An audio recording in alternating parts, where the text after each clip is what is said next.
So who's responsible? 15. Bloody zombies.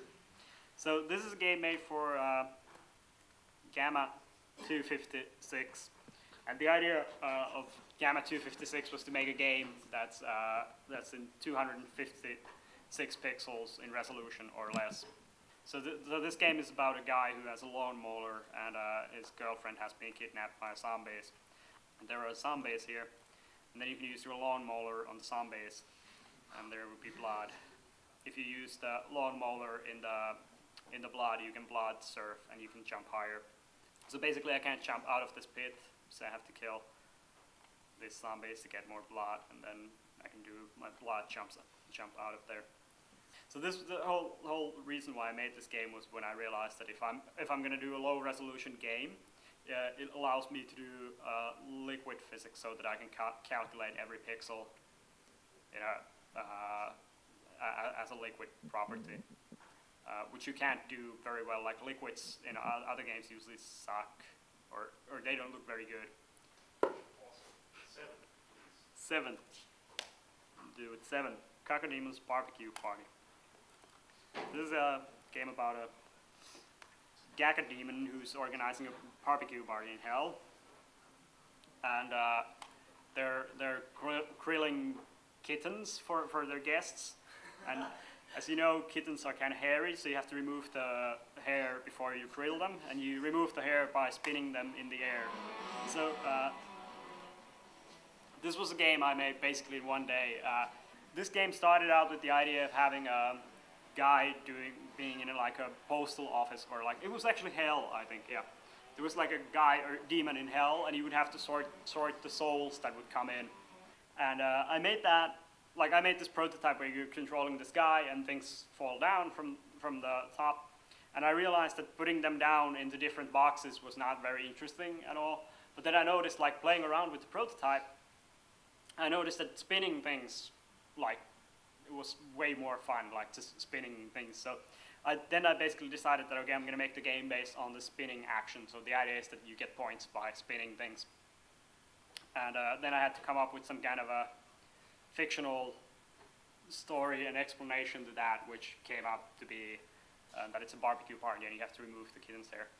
This is usually like way more usual to the way I end up making games. Is I build some kind of a system or a toy and I play around with it, and then I find like, oh my god, like this is super fun to do this one thing here, and then I build the rules around that so that the player is doing that thing that's fun.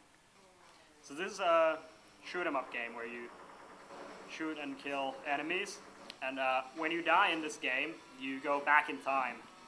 So now I've traveled back in time, and my previous incarnation is here, and I'm fighting alongside with him. And you can basically go into as many deaths as you wish. This is also a game that started out as like a completely different thing. My original idea was that to make a game where you would be fighting up against like your previous incarnations. So like a game where every time you die, you would have to play up against like your previous playing experience. And I made a system where you can kind of like spawn yourself again. And then I noticed that that's not really fun to like play against yourself, because you can trick yourself by knowing that you're going to be playing up against yourself next time. And that wasn't really a fun system to do anything in. So then I was like, oh fuck it, I have to do something. What if your previous incarnations would be fighting beside you? And that's actually pretty interesting, because it allows you to do kind of these really hard levels, and basically you get better, like it gets easier the more you die in the game, which is good, and it makes it look interesting when you have a bunch of your characters running around. Who's responsible? Yes. 9. A tribute to Rolling Boulder.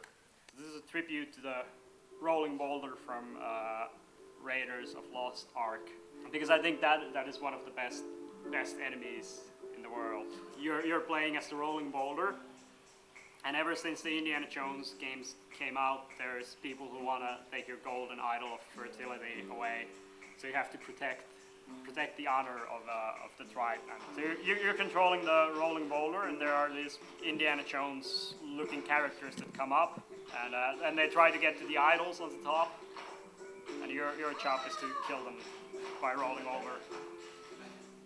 So this again is a game that started out as something completely different. It started out as a game where you're, I think you were like a cupid with a machine gun, was the idea. And I made some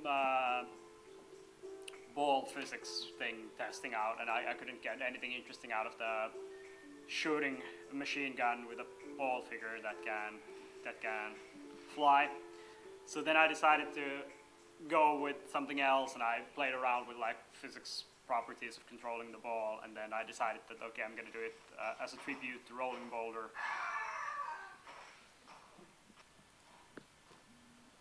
So on to the questions. Yeah. I guess then I guess it's a discussion after that. Also, all of it is really about the physics and how that makes you feel as a player, and then the type of gameplay basically that evolves out of that. Well, and some of it is of course real life experience. That's the starting point.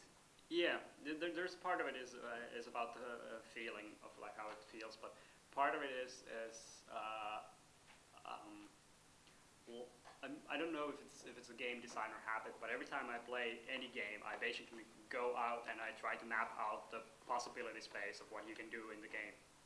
So I start out by jumping on things and going to the border of the game world and seeing if they have like leaks in the collision detection. And I go and I test like, and death is one of the things I test always in the game first, like how they respond to death, because that gives me, that changes how I play games. If I'm playing a shooter and I die and I'm spawned back here, that means I can just like fucking go anywhere I want in the game. I don't have to care about the consequences.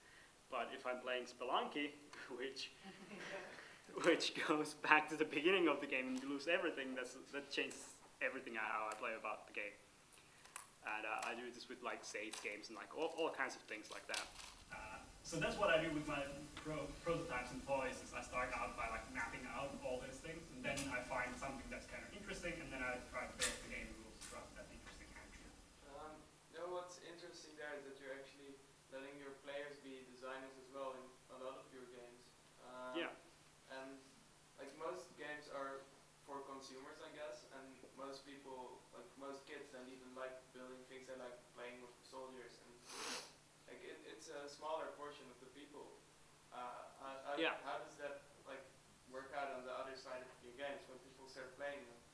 It works. Like Crayon Physics Deluxe is like the biggest game I've made, but it's also like biggest game in this experiment where I've actually built the game for myself, and it's built for my like you can see when you play it, it doesn't punish you by the amount of things that you build in it, and it allows you to basically build anything, and it allows you to build like solve the levels in any way you want, and that's because I enjoy that kind of like exploring the space of like how to solve these levels in the most bizarrest way possible.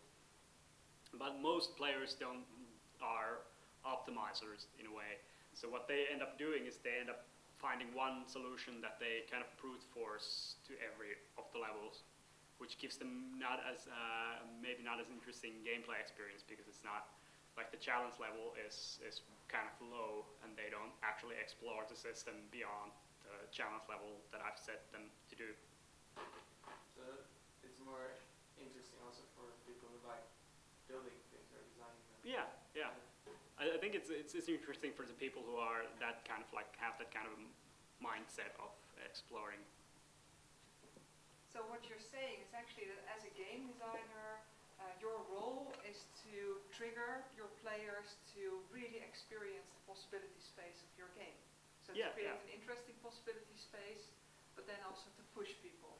Yeah, it's like the player in a sense is a scientist figuring out this world that they play in, and they do all kinds of experiments to figure out how it works. Oh, it's really, what do you think about, is it possible for you to continue this, and because you make of course wonderful games, so is it possible to make a living out of this, being a full-time designer?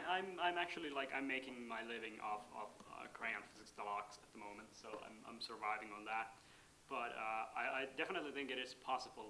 The thing is that you may have to scale back on your quality of life. And if you're willing to bring your monthly burn rate down, then it's totally possible to like. The other option is go to the bank and take a loan on your, which is what Kyle Gabler did for World of Goo. He had like I think he had like $100,000 in student debts for his education. So then so his starting point was that he was 100,000 in the minus. So he went to the bank and got like $50,000 loan to make World of Goo. So he started out with minus $150,000. So even if you're like that bad, like that much behind, you can still kind of survive as an indie if you're willing to do this. Yeah. But don't take any financial advice from me, but. I think you gave us a wonderful look into what your personal history is, and also and that's what I find very interesting, to have a very good look at the history of your games. Yeah. And you integrate really the physics, the development, but also the artwork, and that's what we didn't talk about, or maybe sometimes also the not artwork or non-artwork in your work. And of course the music we didn't talk about, but that's something you pay quite a lot of attention to. We looked at the history of your games and we talked a little bit about the future, business-wise, but also maybe design-wise, and I really hope you continue to make great games like this. And thank you very much. Thank you. For sharing.